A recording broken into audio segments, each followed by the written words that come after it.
If you're in construction, regardless of whether you're an estimator, a project manager, a superintendent, a foreman, whatever the case is, if you're in construction, you are in sales. So let's talk about how you can use situational awareness to increase your success as a sales professional in construction.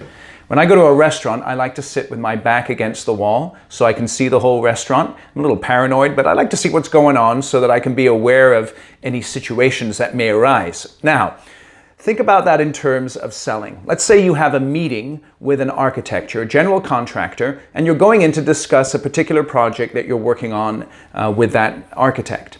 As you go into the meeting, you need a mindset, and the mindset is this: I am always open for new opportunities. I'm always looking for other projects to work on. I'm not just working on this project, but I'm also looking for the next project and the next project and the next project. So with that mindset, as you go into the office to meet with the architect, lift up your head. Lift up your head, look around, and observe what that architect is working on. He's not just working on your project. Perhaps he has another project with some plans open or a business card on the table, some indication of other work that he is involved in.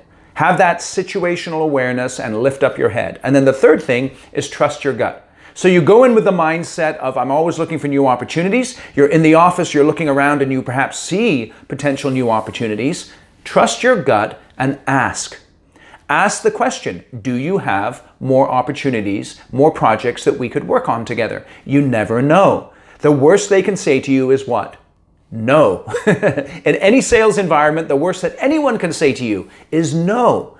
But you've got to ask in order to find out whether that's a yes or a no. So those are three things you can do to improve your situational awareness from a sales perspective. Have a mindset, look for clues, and then ask questions. Now, if you'd like to learn more about how to be a successful sales professional in construction, join me for a webinar that I'm hosting at the end of this month. I have 30 plus years experience in sales. I have worked with construction executives for well over a decade, and I'm going to bring to the table mindsets, strategies, and tactics to help you be way more successful in your selling efforts. So click on the link in the description of the video to find out more about the webinar. Join me for that webinar. We're going to have an awesome time. I really appreciate you watching this video.